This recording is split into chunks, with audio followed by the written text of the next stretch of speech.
और औरतें इस चीज का बहुत ज्यादा शिकार होती हैं और 4 लाख मना करो वो मानेंगे। वो कथावाचक के जाके चरण पहले चूमती है। प्रेमानंद नहीं पैर छुआते हैं किसी से। कभी बूढ़े सास और ससुर की सेवा की है? गाली दी है बुढ़िया जितनी जल्दी मर जाए। तुम्हारे माँ बाप सास ससुर होंगे किसी के कि पापा मम्मी से ऐसे बात किया करो, मम्मी के साथ ऐसे रहा करो। So hello guys, welcome back to the our new video and this video fully related to the motivational video. आपको ये वीडियो जो देखने को मिल रहा है ये शायद कहीं ना कहीं आपकी पूरी लाइफ में कहीं ना एक छोटा सा रोल जरूर अदा करेगा एंड आगे चल के आपको इस वीडियो से बहुत कुछ सीखने को भी मिलेगा। तो बनी रही मेरे इस वीडियो के साथ में। चलिए स्टार्ट करते हैं आज का वीडियो।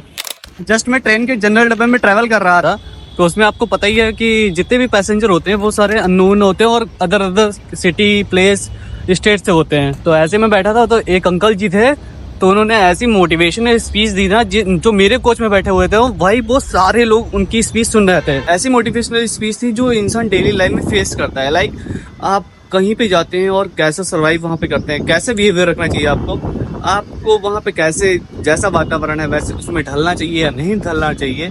एंड उन्होंने ये भी बताया कि अपने बच्चों के साथ में या बच्चों को अपने पापा के साथ में कैसा बिहेवियर रखना चाहिए, कैसा बॉन्ड रखना चाहिए। मैंने सोचा मैं सुन रहा हूँ, मैं मोटिवेट हो रहा हूँ तो आप लोग क्यों नहीं हो सकते।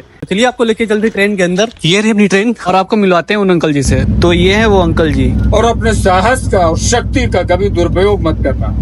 तुम्हारा साहस तुम्हारा हथियार है, शस्त्र है तुम्हारा, और तुम्हारी शक्ति जो तुमसे कमजोर है उनकी मदद करने के लिए।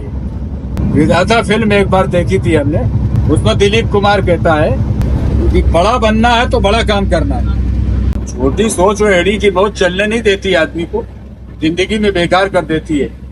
छोटी सोच और एड़ी की चोट जैसे बराबर बोझ। तो विधाता फिल्म में दिलीप कुमार कहता है कि बड़ा बनना है तो बड़ा काम।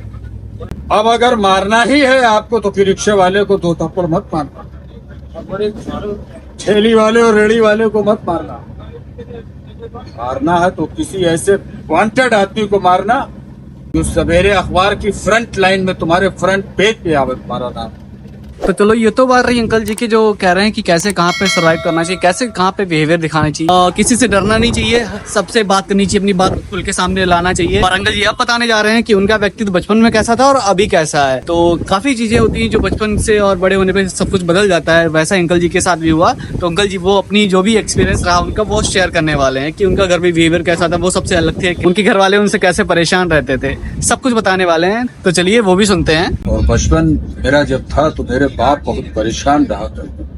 ये बेटा कितना क्रोधी है, क्रोध में ये जो निर्णय लेगा सर्वनाश कर देगा। ये तो मेरी माँ ने 9 बच्चों को जन्म दिया, जिसमें 2 बच्चे भाई मेरे बचपन में ही खत्म हो गए थे। मैंने क्या देखा, वो पैदा हुए।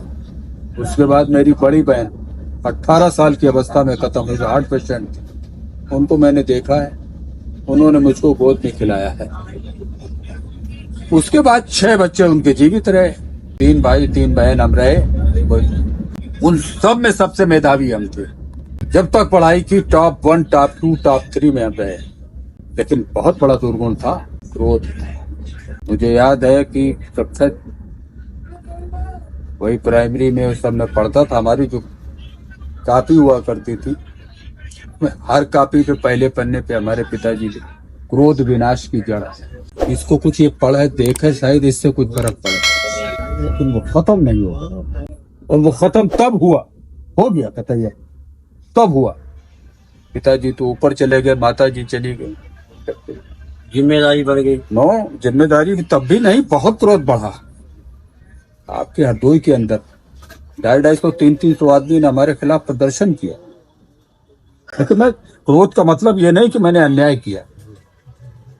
जरा सी गलत बात हो तो मैं भिड़ जाता। मेरी मदद मेरे ऊपर वाले ने की।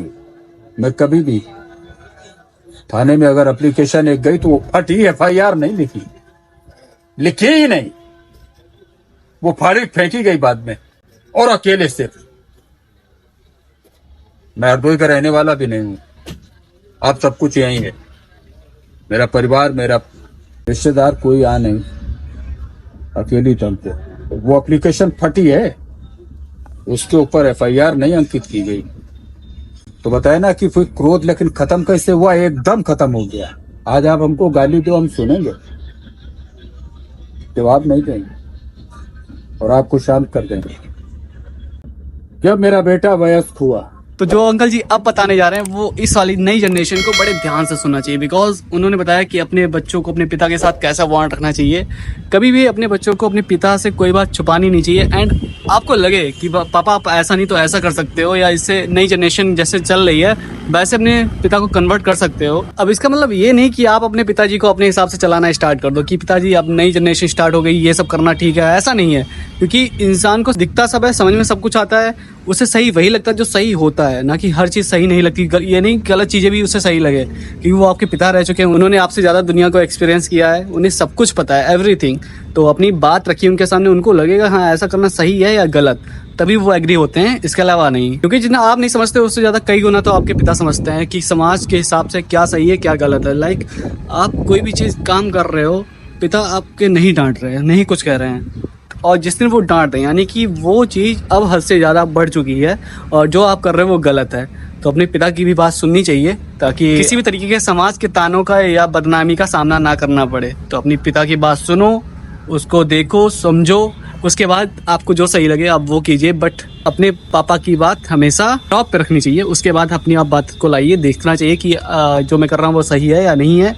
अपनी नज़रिए से नहीं तो समाज के नज़रिए से ज़रूर देखना। ओके, जब मेरा बेटा वयस्क हुआ, जब वो नौकरी पे गया तब तक मेरे साथ लेटा, मेरे बिस्तर पर। जिस दिन सुबह एयरपोर्ट पे मैं छोड़ने गया था उसकी रात तक पहली रात तक तो मेरे साथ सोया। एंड उसके बाद उन्होंने बताया कि उन्होंने अपने गुस्से पे काबू कैसे पाया। उनके बेटे ने उनको सिखाया कि पापा आप इतना गुस्सा मत कीजिए, एंड मैनी अदर थिंग्स जो उनके बेटे ने उनको बताई, एंड उनके पापा ने वो सारी चीज़ें फॉलो की और अब वो एकदम मस्त है, वो एकदम कूल माइंड के हो गए हैं। उसने फिर जो है हमको डायवर्जन हमारा करना शुरू किया। वो मेरे को पापा ऐसे से ये करो ये। उसकी बातों से मैं इतना प्रभावित हुआ, मेरा गुरु है वो, जड़ से खत्म हो गया। मेरे बेटे ने मेरे क्रोध को समाप्त किया और मेरे जीवन को एक दिशा दी।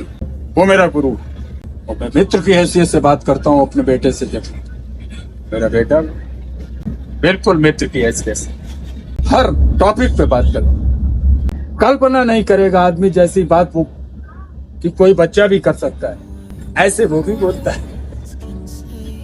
माँ के सामने बैठ के कि पापा मम्मी से ऐसे बात किया करो, मम्मी के साथ ऐसे रहा करो, एंजॉय करना है तो मम्मी से करो।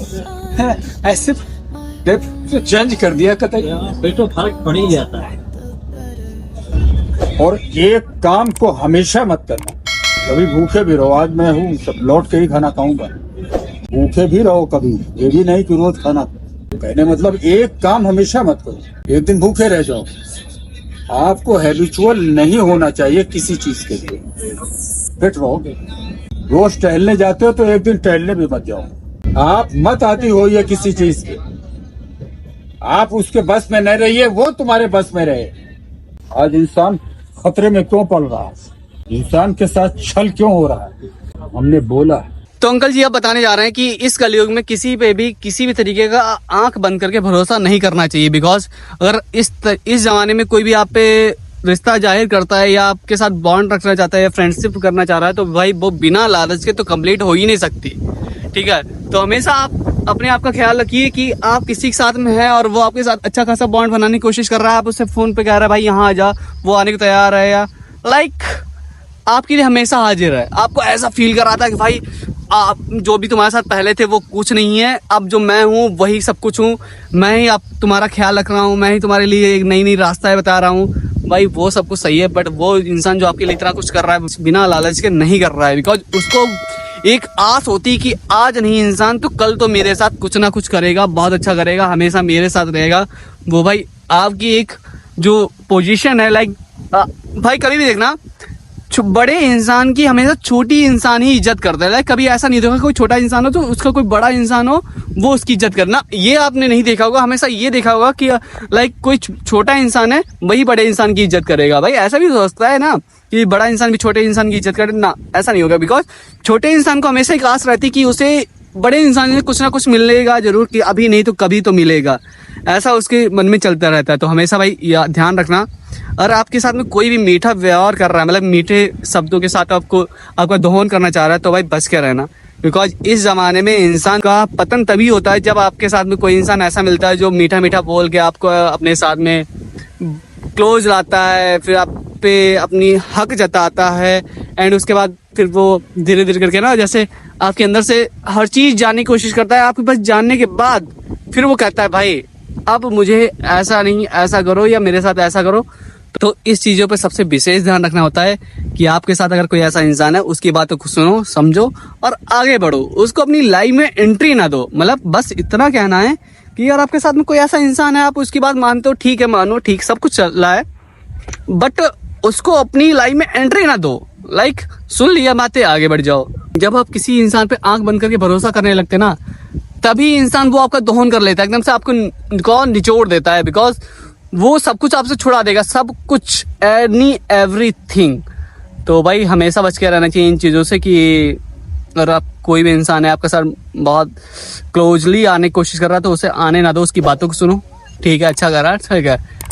ये नहीं कि उसने 2 वर्ड आपके साथ, कुछ पल आपके साथ अच्छे बिता दिए, 2 वर्ड अच्छे बोल दिए, आपके लिए 2 चीज़ें अच्छी कर दी, आप उस पर पूरी तरीके से निर्भर हो गए। भाई ये मेरे बारे में कितना सोचता है, मेरे लिए कुछ भी करने को तैयार है, ऐसा कुछ नहीं है भाई। जो उसने किया वो इसी की आस में बैठा हुआ था कि जो आप कर रहे हैं कि लाइक आप उसके पे निर्भर हो गए। भाई जो भी है भाई है, ऐसा नहीं करना है। आपकी लाइफ में 36 आएंगे, 36 आएंगे, आप मतलब बहुत कुछ होने वाला है, आप बस एक बार आगे बढ़ के तो देखिए। तो वही अंकल जी बताने जा रहे हैं। बिकॉज कोई भी इंसान गलत करेगा, गुस्से में देखो कोई भी गलत नहीं कर सकता, या लड़ाई के जरिए आपके साथ कुछ गलत नहीं कर सकता। गलत तभी कर सकता है जब वो आपके साथ में मीठे मीठे शब्दों में आपसे बात करेगा, आपके लिए हमेशा हाजिर रहेगा, ऐसी चीज़ें करेगा ना, तभी वो आपके साथ गलत कर पाएगा। बिकॉज अगर गुस्से में करेगा तो आप उसकी सारी करतूतें पहले ही जानते होंगे। तो चलिए सुनते हैं अंकल जी की आगे की बातें। आप हमारे बोल पे यकीन नहीं कर रहे हो, ज्यादातर करते हैं। हमने बोला है तो आप हमारे ऊपर, ये आदमी अच्छा नहीं यार, इसके बोल है उसको ठीक है, जो अच्छा लग रहा है उसको ग्रहण करो। जिस दिन आप ये महसूस कर लोगे ये आदमी अच्छा है, उस दिन हम आपका दोहन कर लेंगे।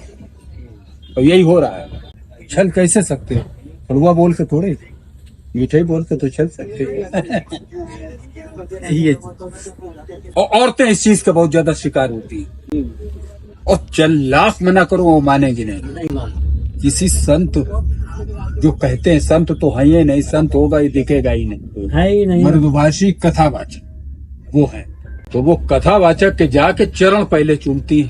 अरे यार कभी बूढ़े सास और ससुर की सेवा की, गाली दी है बुढ़िया जितनी जल्दी मर जाए, ये ननद जितनी जल्दी यहाँ से विदा हो।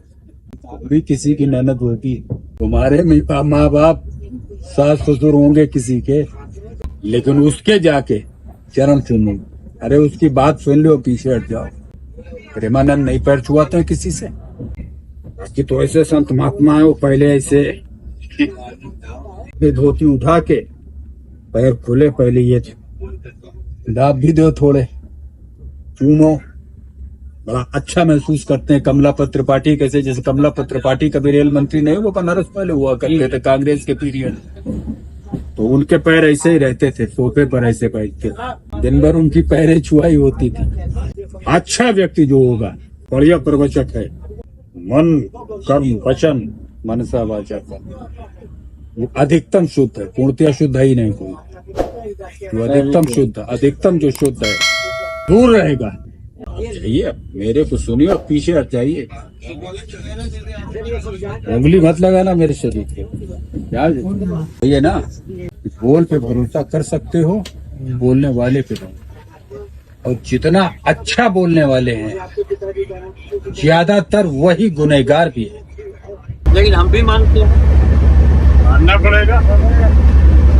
रिश्तेदारी सब लेके चलते हैं बाबू जी, बहन बहनोई, बुआ फूफा, भाई बहन, दादा सराज, लड़की दमाद, सबको लेके चलते हैं। Finally guys this is the end of this video. वैसे तो मेरा इस वीडियो के बनाने के पीछे कुछ खास मोटिव नहीं था, बट मैं जनरल डिब्बे में ट्रैवल कर रहा था और ये अंकल जी की स्पीच सुन के मुझे मतलब मेरे ऊपर एक इफेक्ट पड़ा कि हाँ जो अंकल जी बोल है वो मैं डेली लाइफ में फेस करता हूँ, एंड जो उन्होंने बोला वो सारी चीज़ें फेस करता हूँ। तो मैंने सोचा कि हाँ भाई मेरे ऊपर अंकल जी की ये बातें इफेक्ट डाल नहीं तो आप लोगों के ऊपर ये बातें इफेक्ट क्यों नहीं डाल सकती। तो मैंने सोचा इस पर एक छोटा सा वीडियो बनाया जाए जो कि आपने देख चुके हैं, और आई थिंक जो बातें अंकल जी ने कही हैं वो आप सारी डेली लाइफ में फेस करते होंगे।